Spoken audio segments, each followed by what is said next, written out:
would have a range of about 10 miles, 16 kilometres, which would take it from there almost into the centre of Kiev, which means all the residential areas from here to the centre of Kiev are now in range of these weapons. And for civilians, if we have a look at the next image, you can see the impact on all those Russian firepower massing on the very edge of the city. That's gridlock, civilians fleeing the city.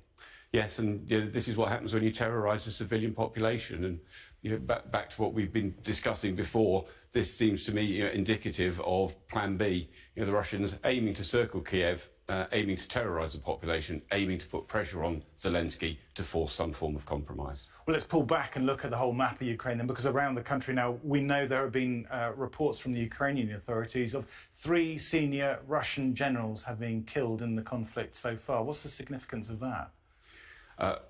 Major generals, 2-star generals, are not supposed to be anywhere near the front line. That they are implies they've gone to the front line to sort out major problems and that they're just not making the progress that they expected to, and therefore they're being picked off.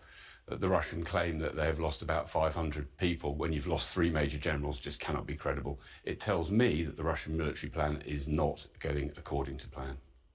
Air Marshal Edward Stringer, thank you very much. So clearly you heard from Ed there that the Russian forces are being stretched and perhaps taking risks with their senior personnel. It's the situation they're being forced into.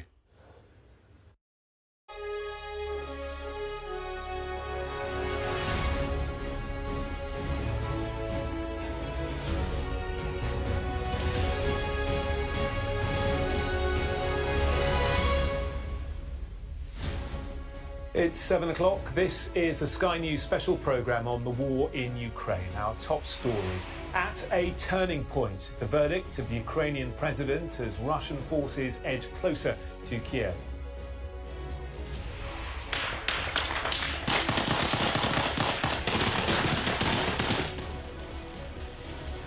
Digging in, Ukrainian troops try to hold their lines on the outskirts of the capital. As Kiev prepares, some major cities, including Dnipro, come under attack for the first time as Russia broadens its assault. Today they're digging and digging, filling sandbag after sandbag to try to protect these beaches. We report from the southern city of Odessa, where residents are preparing for a Russian assault. The UN Security Council debates disputed Russian claims that Ukraine is developing chemical weapons, but the US president has a warning of his own for Vladimir Putin. I'm not going to speak about the intelligence, but Russia would pay a severe price if they use chemical weapons. Mr. Putin meets his closest ally as the parent company of Facebook and Instagram becomes the latest victim of the Russian clampdown on foreign media. And we report from Poland as the UN says more than 2.5 million refugees have now fled the fighting in Ukraine.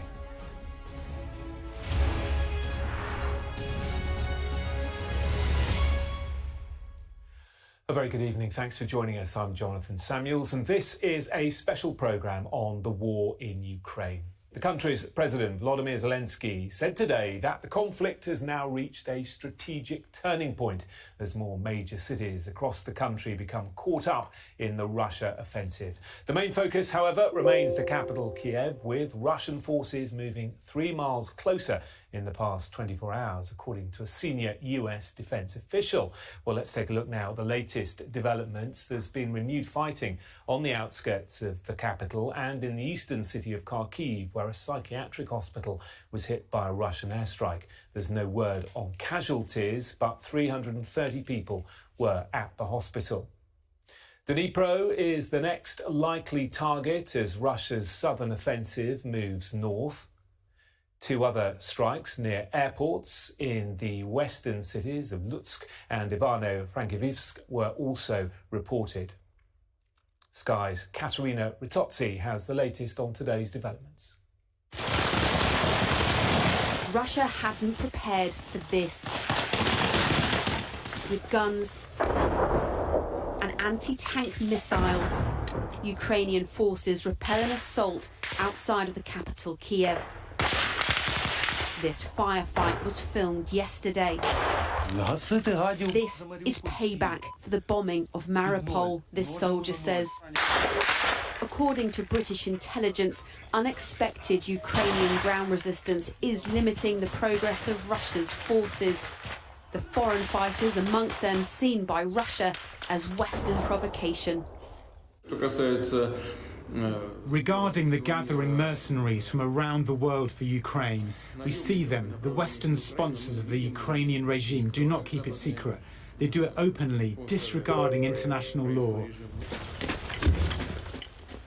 But how long can this resistance hold out? Ukraine's president today made a heartfelt appeal to the war-weary. I know many people are feeling tired now. I understand it. I understand it's all about emotions, and it's life when we mobilise our efforts and when we can see that we can win.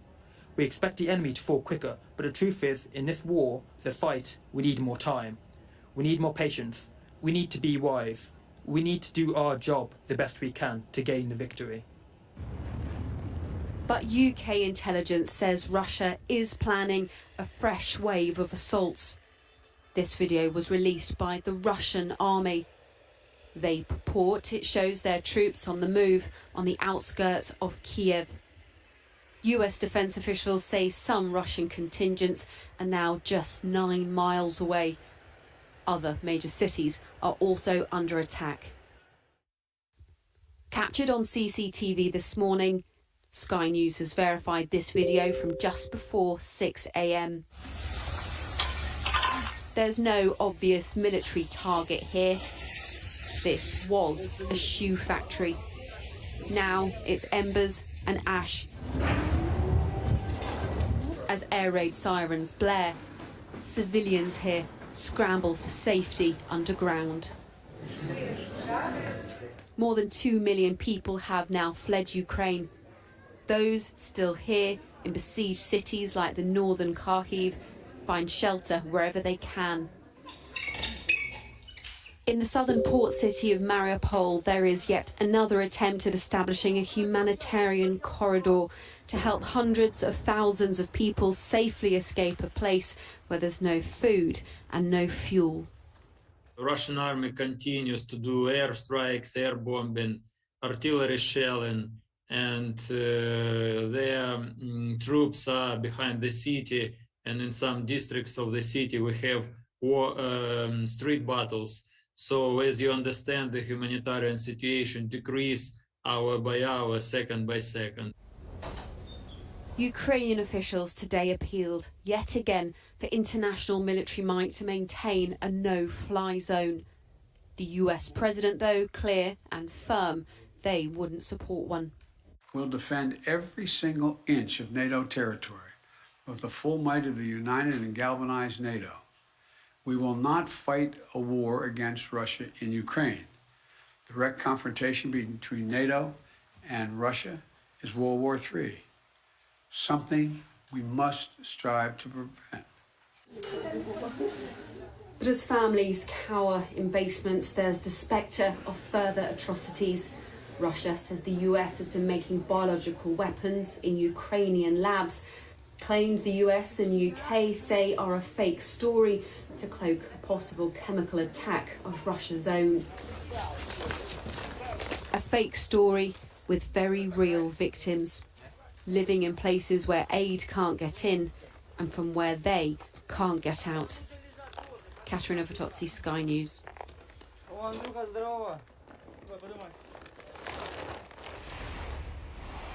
Well, our security and defence editor, Deborah Haynes, is in Lviv in western Ukraine for us this evening.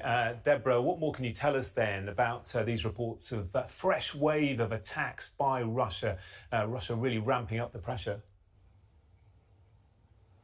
Yes, well, I went to visit the site of one of the attacks in the west. We've had over the last more than 2 weeks now of this war, the focus of the Russian attack or offensive has been in the south, in the east and in the north, obviously encircling Kyiv, the capital. But overnight last night, well, in the early hours of this morning actually, about sort of 5:45 this morning, there was airstrikes against 2 military airfields in the west of the country. So an expansion really of the targeting. The belief is that it's a sign that Russia is trying to take out the Ukrainian ability to use its air force against Russian targets, which has been something that Russia has failed to do since the start of the invasion. But also some are interpreting this as a signal that that nowhere in this country is safe. The West has been more of a safe haven. Here in Lviv, it's been a real transit hub for those more than 1.5 million refugees, many of them coming through this point to get into next door Poland. So an expansion there. And then also in terms of the actual war itself and who's involved in it, there are real concerns from the Ukrainian side tonight that Belarus might be about to get involved. You've had reports over the last few days of concern over the posturing of Belarusian soldiers, paratroopers, on the border with Ukraine. Belarus, a close ally, one of the closest allies that Russia has in the region. And tonight, a warning that they might be launching some offensive round about now. The time that was given by the Ukrainians was 9 o'clock local time, which is now. They accused Russia of launching attacks from Ukrainian airspace using Russian jets against Belarusian villages on the border, and saying that that could be some kind of provocation. We've yet to see if that would happen. The Belarusian president has denied that his country would get involved, but his country, frankly, is already involved in terms of allowing its soil to be used for Russian troops to launch their invasion and also to launch missiles against Ukraine. So it's already been sanctioned because of that. But that potentially, if that... Intelligence officials say Moscow's invasion is slower than expected, but the pace of Russia's troop movement means little to people in places like the southern city of Volnovakha. Look, we were sitting in basements and they were walking around everywhere shooting. We couldn't leave the basement for over a day. Then I walked up to a soldier and I said, "Boys, my mum is bedridden up there. She's a grandma and I can't go up there." The guys wanted to help me bring her down into the basement, but when we went up there, she had already died. It was already too late. In Kharkiv, emergency workers search for survivors in what's left of an apartment block. The eastern city has been shelled for days by Russian forces, as has Chernihiv in the north of Ukraine. Reminders of the past are everywhere in this city, but the present is relentlessly bleak. The enemy is continuing air and rocket shelling of the city of Chernihiv. The peaceful population is dying and there are many injured. The enemy is hitting civilian infrastructure. Western Ukraine has been spared the worst of the conflict for now, but things could be changing. In Lutsk, a Russian missile attack destroyed an airfield on the city's outskirts. 4 soldiers were killed in the attack on the airfield. The funerals of 2 of them have just taken place in this church in the centre of the city. The mayor of Lutsk says the people here, though, won't be intimidated by Russian forces.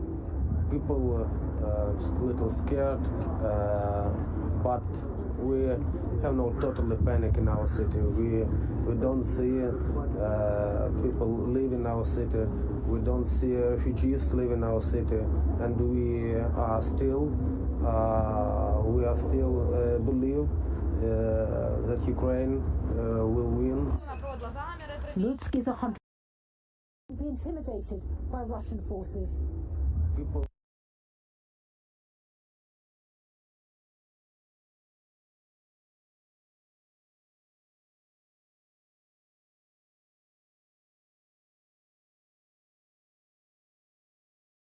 Many of these people are terribly sick, and we've seen a number of them who are injured. Strangers suddenly become crucial lifelines. Their bravery is the only chance of escape. I'm from Bucha, and my neighbor called me and told me the Russian invaders are here and they're looting all the houses on the street. This is the Russian way. The Russians are pushing closer to the capital. This footage, just released by the Russian Defense Ministry, they claim shows troops landing at Hostomel Airport on the fringes of the capital. It's impossible to verify when this was actually filmed, but the Russians claim they've been in this area for about 2 weeks. The capital's roads are being heavily blockaded, with defensive positions built down most streets. But the real danger comes from Russian air attacks. Where is it?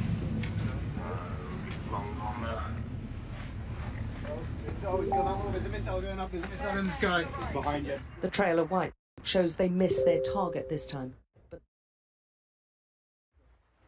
So with hands and uncertain steps, the terribly old and terribly frail are pushing through their fear. Somehow putting one step in front of the other, coaxed forward an inch at a time by younger hands and fitter bodies to make this awful journey into yet more uncertainty. They've been through so much already, it's a wonder they've got this far, and they're heading into a capital which could also be bombarded. Those who've escaped know it's just pure fate. Something went through the air and then boom, she tells us. All the windows were broken and the balcony fell down. And the 10th floor above us was just dust. My daughter came and said, "Mama, take your stuff." Until this, I didn't want to leave my town, she says. She was in her home, nowhere near any military targets. "Yes," she replies, "I'm okay, thank you." She cannot believe what's happening. But right now, they have to keep moving. The towns in the north, west and east of the capital are all being attacked, with Kiev seen as the prize for the Russians. So volunteers from all over the world have been drawn to help. And when I saw it, I honestly, I booked a flight from California and came here as fast as I could. It's if this isn't the fight of democracy and freedom against autocracy of our generation, I don't know what is. They're battling to hold on to every inch of land. But even if they keep the Russians out of the capital, they know they could be hit from the air. It's very strange to look how the European Union just say, "Oh, we don't want to close the sky." What the sorry, don't be like a we're a small country to fight with Russia, with Belarus. What are you doing? It's not, we protect not only our country, we protect all Europe. They're bracing themselves for many more civilian deaths. For those here, there are far too many already. Alex Crawford, Sky News, in Irpin, on the edge of Kiev. Well, the city of Odessa in the south of Ukraine is thought to be one of Russia's next strategic goals, a large-scale assault predicted possibly within days. But residents say they will defend the city and are making preparations to slow any Russian attack. Well, the historic old city is now being heavily fortified. Nick Martin is in Odessa and has spoken to the fighting forces and resistance fighters ready to civilians to hit the. Today they're digging and digging, filling sandbag after sandbag to try to protect these beaches. As residents of one port city prepare for the Russian advance, the mayor of another town, Mariupol, pleads for aid. The best wish of our people was to stop somehow the war, to stop bombing, to stop shelling. But today,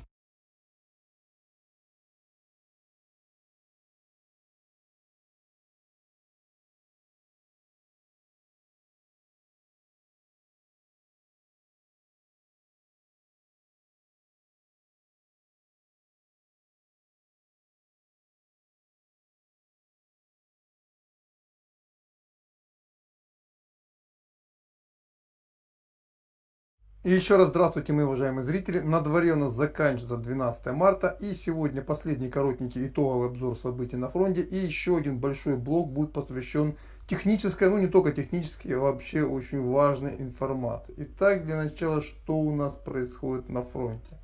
Ну, вы знаете, на Южном фронте несмотря на бравурные заявления Николаевской так называемой обороны, никаких подтверждающих данных о том, что они добились каких-то успехов, кроме постов в Фейсбуке, постов в других социальных сетях, лично я не нашел.